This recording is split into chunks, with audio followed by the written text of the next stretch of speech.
मीडियाला म्हणजे काही ठिकाणी दबाव आणला असं आहे की आपल्याकडं लोकशाही आहे काय हा प्रश्न विचारावा अशी परिस्थिती दुर्दैवानं आजची झालेली आहे.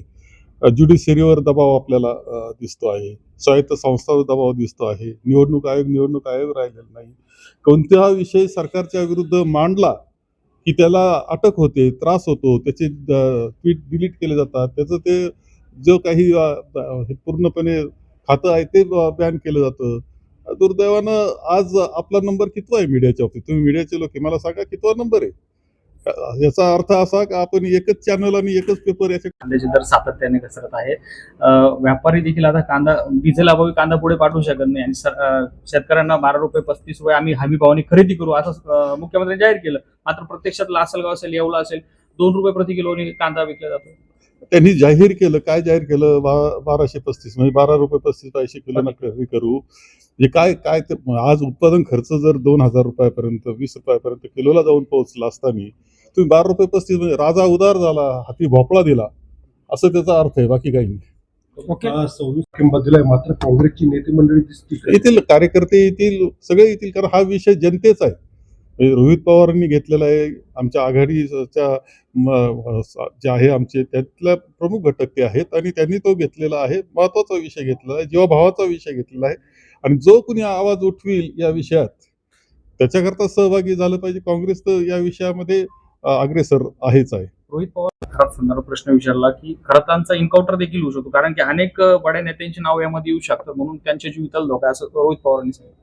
नाही, ह्या बाबतीत काय मला त्या बाबतीत बोलू शकत नाही, परंतु त्याच्यामध्ये जे दोषी असतील, जे गुन्हेगार असतील, त्यांना शिक्षा झाली पाहिजे या मताचा मी स्पष्टपणे आहे. सत्ता उलटवली होती, काँग्रेस पार्टीच्या माध्यमातून देखील ही सत्ता स्थापन झालेली आहे. तेव्हा सत्तेला प्रश्न विचारण्याची तयारी आता युवकांमध्ये होते आहे, ही खूप चांगली गोष्ट आहे. आतापर्यंत राहुलजींनी हे काम केलेलंच आहे. खरं म्हणजे राहुलजींनी जे प्रश्न विचारायला पाहिजे ते सगळे विचारलेले आहे. आता तरुण सुद्धा त्यामध्ये सहभागी होईल असं असं चित्र आहे. युवकांना त्याचे प्रश्न जे आहे ते विचारण्याचा एक व्यासपीठ मिळालं असं मी म्हणेन. राहुल गांधीजींचे अनेक ट्विट मध्ये आहेत. तुम्हाला आमंत्रण नाही का त्याचं? आम्हाला आमंत्रणाचा प्रश्न येत नाही, परंतु कांद्याचा शेतकरी एवढा अडचणीत आहे. डिझेल पेट्रोलचे दर वाढत आहेत, त्याचं शॉर्टेज झालेलं आहे.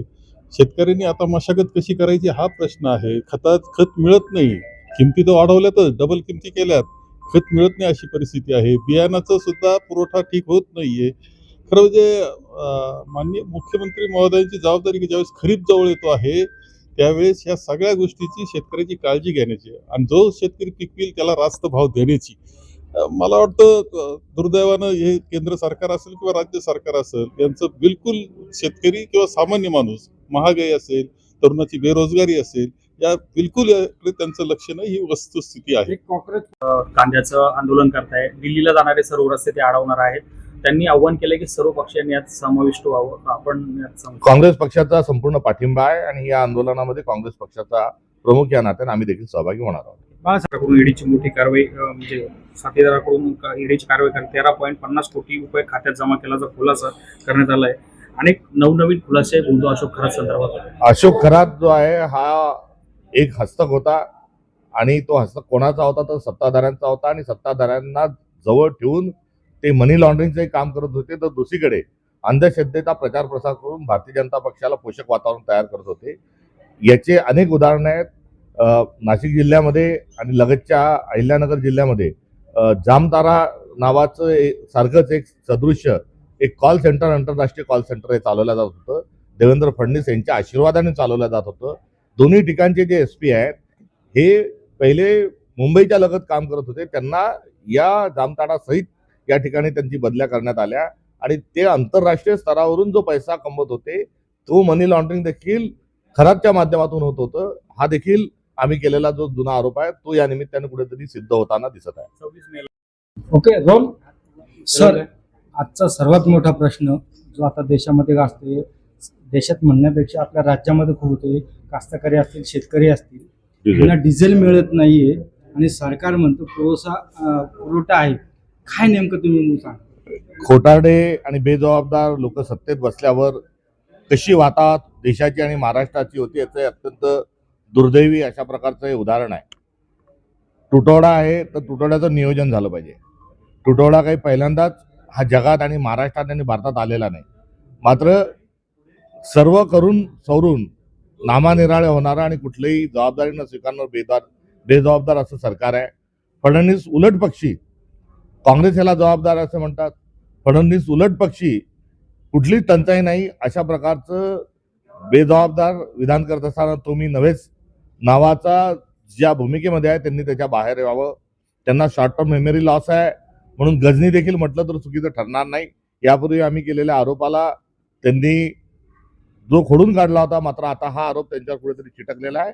नियोजन याचं झालं पाहिजे आणि नियोजनातून सर्वात आधी प्राधान्य जे आहे हे कष्टकरी शेतकऱ्यांना मिळालं पाहिजे. त्याची एक संहिता ठरली पाहिजे आणि जो अफवा सरकारच अफवा पसरत आहे की टंचाई नाही, तर त्या अफवा न पसरवता त्यांनी जबाबदारी घेऊन याचं सुयोग्य नियोजन करावं. गेल्या काही दिवसापासून की सध्या कांद्याचे बाजारभाव जोरात कोसळत आहे आणि दुसरीकडे जर बघितलं तर ह्याच पेट्रोल डिझेलमुळं आता अनेक ज्या काही बाजार समित्या आहेत त्यातील व्यापारी जे सांगतायत की आम्हाला हा कांदा घेतलेला पुढे पाठवता येत नाही, त्याच्यामुळे आता आम्ही सोमवारपासून बाजार समित्यांमध्ये आम्ही प्रामुख्याने लासलगाव बाजार बांगलादेशाला मध्ये पंतप्रधानांच्या मित्राची रिफायनरी आहे. त्या ठिकाणातून भारतातून सर्रास त्यांना डिझेल त्या ठिकाणी बांगलादेशाला दिला जात आहे. मात्र तोच बांगलादेश आपल्याकडून कांदा खरेदत नाही. त्या संदर्भात आपले पंतप्रधान काही बोलायला तयार नाही. यापासून तर आंतरराष्ट्रीय स्तरावर आयाती निर्यातीच्या संदर्भातला गलथानपणाचा फटका हा कांदा उत्पादकांना, काजू उत्पादक शेतकऱ्यांना, आंबा उत्पादक शेतकऱ्यांना, सोयाबीनवाल्यांना, कापसावाल्यांना आणि आता सरसकट सर्वांना त्याचा त्रास हा होऊ लागलेला आहे. हे नरेंद्र मोदी यांचं असणारे पाप आहे. सर, गोष्टीला बसताय त्यांना अद्यापही असं ठोस आश्वासन जातीनिहाय जनगणना झाली पाहिजे ही काँग्रेस पक्षाची, राहुल गांधींची जी मागणी आहे त्या मागणीची आता योग्य वेळ आलेली आहे. जनगणना सुरू झालेली आहे. त्याच्यामध्ये ताबडतोबीनं जातीचा कॉलम टाकावा आणि जातनिहाय जनगणनेनुसार आरक्षणाचा प्रश्न सोडवावा ही काँग्रेस पक्षाची असणारी भूमिका आहे आणि भाजपने तातडीने जातनिहाय जनगणना करावी. 11वी